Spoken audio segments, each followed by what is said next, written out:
यांच्या खुर्च्या गेल्यामुळे ह्यांना मिरच्या लागलेल्या आहेत। महाविकास आघाडी आणि विरोधी पक्षाचे सगळे लोक काल आणि आज सुद्धा निवडणूक अधिकारी आणि आयुक्तांच्या भेटीस गेले। खरं तर हे सगळे लोक हे फक्त यांच्या खुर्च्या गेल्यामुळे ह्यांना मिरच्या लागलेल्या आहेत आणि त्यामुळे हे सगळे लोक एकत्र आले। ज्यांची विचारधारा वेगळी, ज्यांचा पक्ष वेगळा, ज्यांचा झेंडा वेगळा, ते सगळे लोक पुन्हा फक्त खुर्चीच्या अजेंड्यासाठी एकत्र आलेले आहेत। त्यामुळं खुर्चीच यांचा झेंडा आहे, सत्ता हाच यांचा अजेंडा आहे, परंतु महाराष्ट्रातल्या मतदारांनी मात्र ह्यांना कोलदांडा मारलाय। त्यामुळे ह्या लोकांची ही शेवटची फडफड सुरू आहे।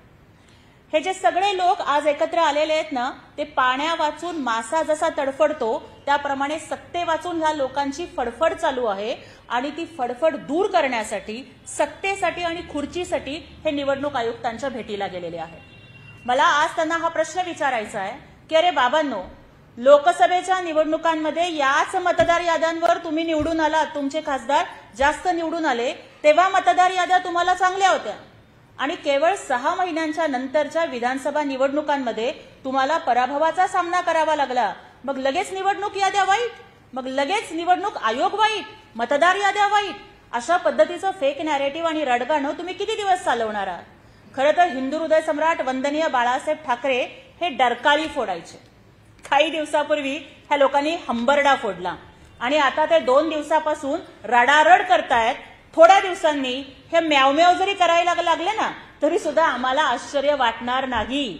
पण विसरू नका, खरा शिवसैनिक हा रडणारा नसतो, तो लढणारा असतो आणि तेच लढण्याचं काम, भगव्यासाठी लढण्याचं काम, धनुष्यबाणाच्या सन्मानासाठी लढण्याचं काम, शेतकऱ्यांच्यासाठी, कामगारांच्यासाठी, गरिबांच्यासाठी, दलितांच्यासाठी, लाडक्या बहिणींच्यासाठी लढण्याचं काम एकनाथजी शिंदे साहेब करतायत, 24 तास करतायत।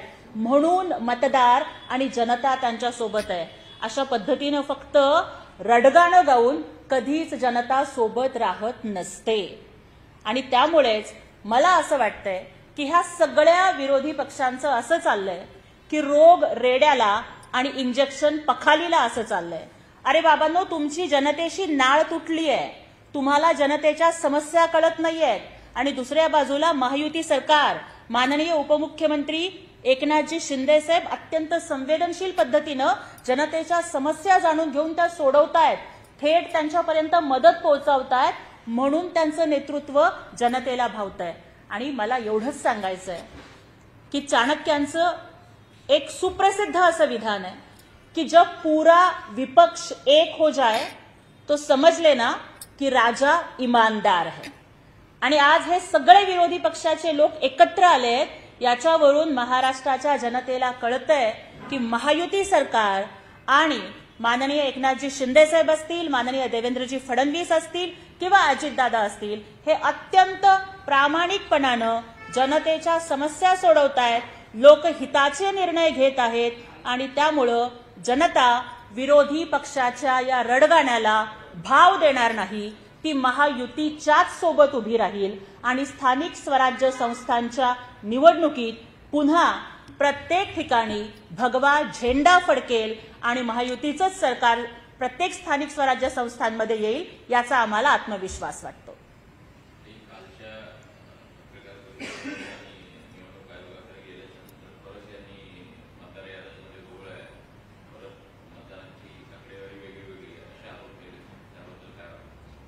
खरं तर बघा की निवडणूक आयोग ही एक स्वायत्त संस्था आहे आणि ती स्वायत्त संस्था भारतीय संविधानानं जे अधिकार त्यांना दिलेत त्या पद्धतीनं काम करते। पण यांचं कसं झालंय की आपला पराभव पचवता येत नाही म्हणून हे दुसऱ्या कोणाला तरी दोष देण्याच्या नादात एका संविधानात्मक स्वायत्त संस्थेवरती संशय कल्लोळ उभा करत आहेत। मला या लोकांनी सांगावं की कर्नाटकमध्ये काँग्रेसचं सरकार आलं की मग निवडणूक आयोग, मतदार याद्या, ईव्हीएम चांगलं असतं। तेलंगणामध्ये रेवंत रेड्डींचं काँग्रेसचं सरकार आलं, मग तिथे व्हीव्हीपॅट नसताना ईव्हीएम चांगला, मतदार याद्या चांगल्या, निवडणूक आयोग चांगला। आणि फक्त महाराष्ट्रामध्ये जर अशा पद्धतीने त्यांना पराभवाचा सामना करावा लागला की मग लगेच निवडणूक आयोगावरती दोष देऊन हे मोकळे होणार। या लोकांचं वागणं हे नाचता येईना अंगण वाकडे, आणि चूल पेटेना पण ओली लाकडे अशा पद्धतीचं चाललंय. बाबांनो, आता तरी आत्मपरीक्षण करा, लोकांसाठी काम करा. नाहीतर या विधानसभेच्या निवडणुकांच्या मध्ये 100 जागा लढवून 20 वर आलात. आता महापालिकाच्या निवडणुकांच्या मध्ये तुम्हाला भोपळा सुद्धा फोडता येणार नाही. तो गालिबचा एक शेर आहे ना की उम्र भर गालिब में यही भूल करता गया, धूल चेहरे पे थी मैं आईना साफ करता गया. अशाच पद्धतीनं स्वतःच्या चुका त्याचं आत्मपरीक्षण न करता आपण तिकीट देण्यामध्ये चुकलो, लोकांच्या समस्या सोडवून न घेता आपण फक्त फेसबुक लाईव्ह करत बसलो, या सगळ्या गोष्टी समजून न घेता निवडणूक आयोगावरती आरोप करणं म्हणजे ही शुद्ध धूळफेक आहे असं मला तरी वाटतं.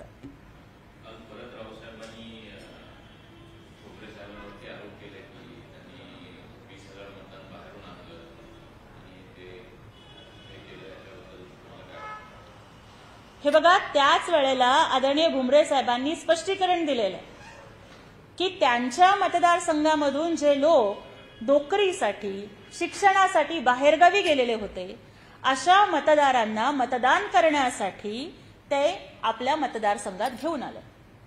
खरं तर प्रत्येक मतदारसंघाच्या मध्ये महाराष्ट्रामध्ये अनेक कारणांनी स्थलांतर होत असतं. काही लोक शिक्षण घेण्यासाठी बाहेरगावी जातात, काही लोक नोकरी करण्यासाठी बाहेरगावी जातात. पुणे असेल, मुंबई असेल अशा औद्योगिक शहरांच्या मध्ये महाराष्ट्राच्या ग्रामीण भागातले हजारो तरुण हे नोकरी व्यवसायासाठी येऊन राहतात, परंतु त्यांचं नाव हे गावाकडच्या मतदार यादीमध्ये असतं. मग जो एक सक्षम आणि जागरूक लोकप्रतिनिधी असतो तो अशा स्थलांतरित मतदारांना आपल्या मूळ गावी जिथे मतदार यादीमध्ये त्यांची नोंद आहे तिथे मतदानासाठी घेऊन जाणं याच्यामध्ये चुकीचं काय आहे त्याचं स्पष्टीकरण त्यांनी दिलेलंच आहे. संजय राऊतासारखी काही लोक हे अतिशय निर्बुद्धपणाने बडबड करत असतात. हे सगळे आत्मविश्वास हरवलेले लोक आहेत. त्यांना माहिती आहे की आपल्याला महाराष्ट्राची जनता स्थानिक स्वराज्य संस्थांच्या निवडणुकीत भीक घालणार नाही. त्यामुळे आता पंचायत राज्य समितीच्या ज्या काही निवडणुका आहेत, मग ती जिल्हा परिषद असेल, पंचायत समिती असेल, महापालिका असेल, नगरपालिका असेल, तिथे हरल्यानंतर आता काहीतरी कारण द्यायला हवं ना. त्याच्यामुळे ते आतापासून त्या कारणांचा शोध करतायत. हे आत्मविश्वास हरवलेले पराभूत मानसिकतेचे लोक आहेत आणि त्यांचा हा फक्त नुसता रडारड आणि रुदालीचा ड्रामा सुरू आहे.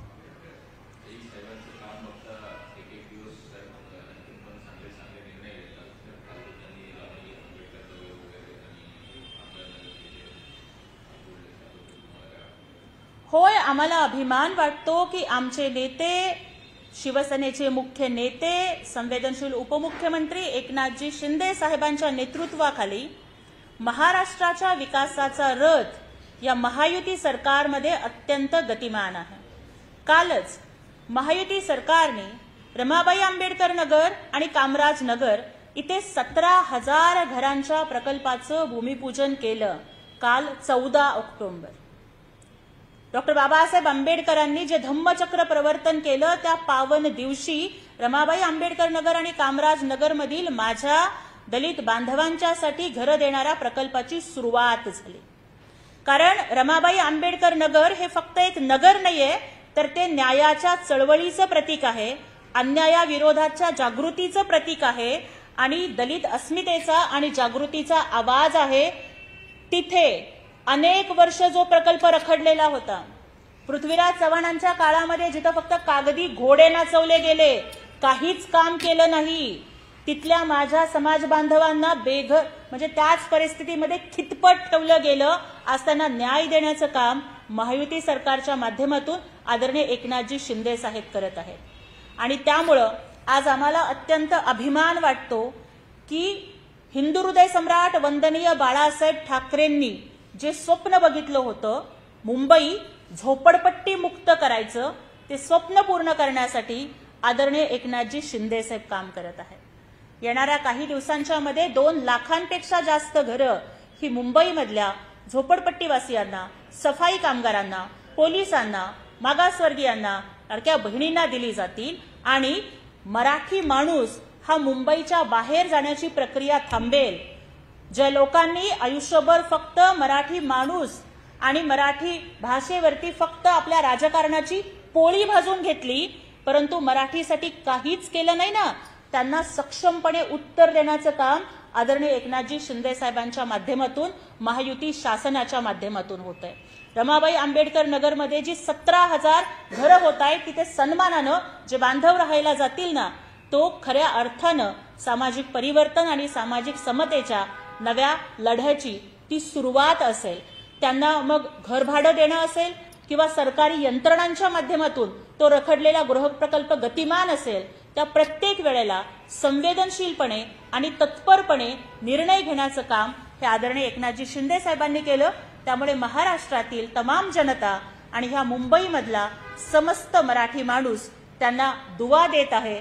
कारण हक्काच्या घरांचं स्वप्न आज महायुतीच्या माध्यमातून आदरणीय एकनाथजी शिंदे साहेबांच्या समर्थ नेतृत्वाच्या माध्यमातून साकार होत आहे.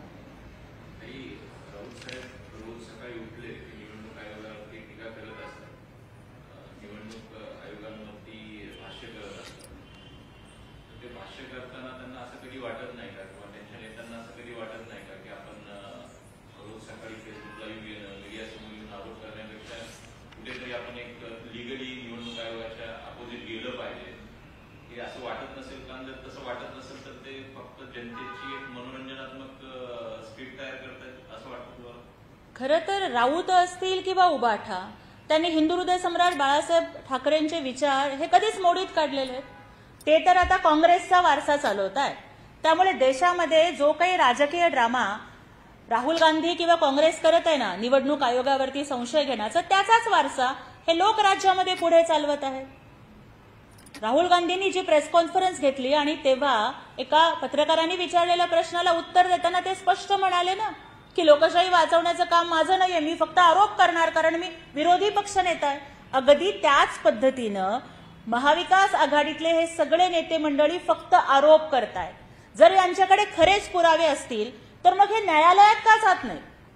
जर यांच्याकडे खरेच पुरावे असतील तर जे शपथपत्र ह्यांना निवडणूक आयोगाने मागितलं ते शपथपत्र हे लोक का देत नाहीत?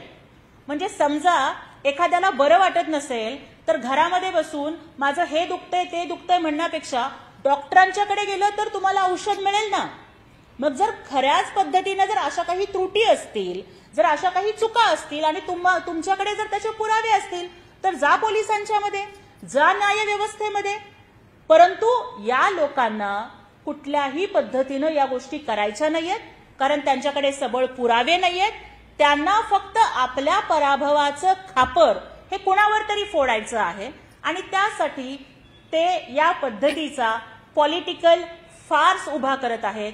पण महाराष्ट्राची आणि देशाची जनता सूज्ञ आहे आणि ते यांच्या राजकीय नौटंकीला अजिबात बळी पडणार नाही.